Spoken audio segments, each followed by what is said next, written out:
বা বিএনপি সকল ক্ষমতার উৎস জনগণ। আমাদের কিছু কিছু নেতৃবৃন্দ, কিছু কিছু কর্মী, কিছু কিছু সহকর্মীর মধ্যে একটি চিন্তা ঢুকে গেছে যে এখানে সাগর বোধহয় খুব সম্ভব বলেছিল খুলনা থেকে যে আমরা ক্ষমতায় যাবো। কিছু কিছু সহকর্মীর মধ্যে ঢুকে গেছে এমন একটা ভাব যে আমরা ক্ষমতায় বোধহয় চলে যাচ্ছি বা চলে গিয়েছি। সহকর্মীবৃন্দ, আপনাদের সকলকে আমি অনুরোধ করব, একই সাথে আপনাদের সকলকে আমি দৃঢ়ভাবে বলব, আমরা ক্ষমতায় যাইনি, আমরা ক্ষমতায় যাব কিনা আমরা জানি না। তখনই আমরা ক্ষমতায় যেতে পারবো যখন আমরা বাংলাদেশের জনগণের সমর্থন পাবো। কাজে জনগণের সমর্থন পাবো। এখন জনগণের সমর্থন আমাদেরকে আদায় করতে হবে। জনগণের সমর্থন যদি আদায় করতে হয়, এখানে আপনারা আজকে যারা উপস্থিত আছেন আপনাদের সকলকে কিন্তু আমরা এখানে আজকে আমন্ত্রণ জানাচ্ছি একজন নেতা হিসাবে। হতে পারেন আপনি একজন জেলার নেতা, হতে পারেন উপজেলা, হতে পারেন ইউনিয়ন পর্যায়ে, কিন্তু আপনি নেতা বলেই কিন্তু আজকে এখানে আপনাকে দাওয়াত দেওয়া হয়েছে এবং সেই জন্যই নেতা। আপনার কথা, আপনার কাজ, আপনার উঠা বসা, আপনার চলাফেরা সবকিছুর উপর নির্ভর করছে বিএনপির আগামী দিনের ভবিষ্যৎ। বিএনপির আগামী দিনের ভবিষ্যৎ। আপনি বিএনপির হন না কেন, আপনি ছাত্র দলেরই হন না কেন, আপনি যুবদল, স্বেচ্ছাসেবক, কৃষক দল, মহিলা দল, যে দলের নেতাই হয়ে থাকুন না কেন, আপনাকে মানুষ এক বাক্যে চিনে বিএনপি হিসাবে। কাজেই আমাদের আগামী দিনের আমাদের সকল কিছু এমন হতে হবে যাতে জনগণের সমর্থন আপনার প্রতি থাকে, যাতে জনগণের সমর্থন দলের প্রতি থাকে। নেতৃবৃন্দ, এইটা যদি আপনি চিন্তা করেন, আচ্ছা ঠিক আছে, তারেক রহমান কিভাবে বলবে সেটা তারেক রহমান কিছুটা বলে বলে সামনে নেবে।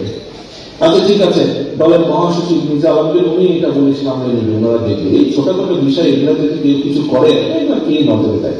নো, এটা খুব ভুল ধারণা। দায়িত্ব আমার একা না, দায়িত্ব স্থায়ী কমিটির সদস্য সকলের একা না, দায়িত্ব আমাদের সকলের।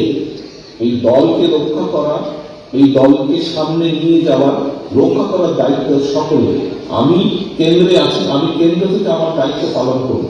আপনি উপজেলা লেভেল, জেলা লেভেল বা ইউনিয়ন লেভেলে আছেন, সেখানে আপনি একজন নেতা হিসাবে আছেন। আপনি যে মূলদর্শ, যে অঙ্গ সংগঠনই হন না কেন, আপনাকে আপনার দায়িত্ব পালন করতে হবে। আপনারা নিশ্চয়ই শুনেছেন, খেলা চলাকালী আমি কিছুদিন আগে বলেছি, জনগণের সঙ্গে থাকুন, জনগণকে সঙ্গে রাখুন। সহকর্মীবৃন্দ, আপনারা প্রায় একটি কথা বলে থাকেন, আমার সাথে যখন দেখা হয় তখনও বলেন, আপনারা বলেছেন, আপনারা অতীতেও বলেছেন, বর্তমানে বলছেন, বিভিন্ন বক্তৃতা বিবৃতিতে আপনারা বলেন যে বাংলাদেশের জনগণের আস্থা বিএনপির উপরে আছে। এই কথাটা আপনারা বলেন। প্রিয় সহকর্মীবৃন্দ, এই আস্থাটা ধরে রাখা কিন্তু অনেক কঠিন ব্যাপার। এই আস্থাটা ধরে রাখা কঠিন ব্যাপার। জনগণের আস্থা আপনাদের উপরে আছে, আমাদের উপরে আছে, বিএনপির উপরে আছে।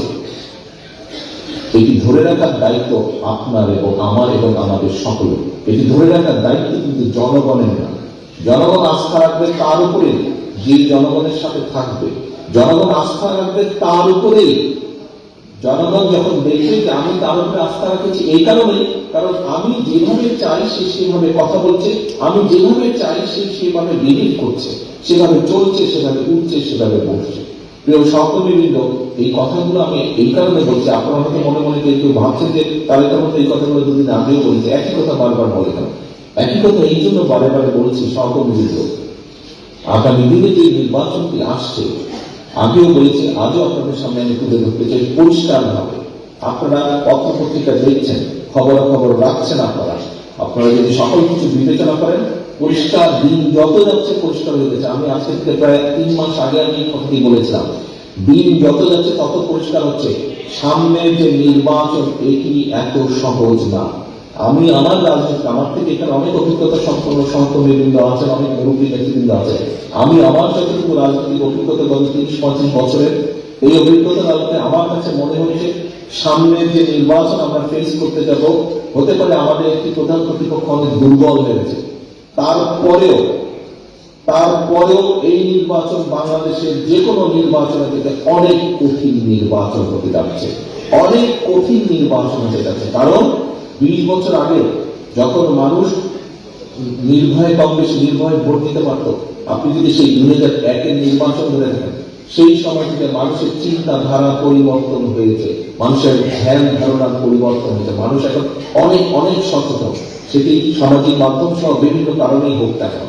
কাজেই সহকর্মীবৃন্দ, কেউ যদি মনে করেন যে আপনার এলাকার কোনো কিছু আপনাকে এফেক্ট করছে না, একজন নেতা হিসেবে আপনার এটি অবশ্যই অবশ্যই দায়িত্ব তাদেরকে সঠিক পথে নিয়ে আসা, তাদেরকে সচেতন করা, তাদেরকে সতর্ক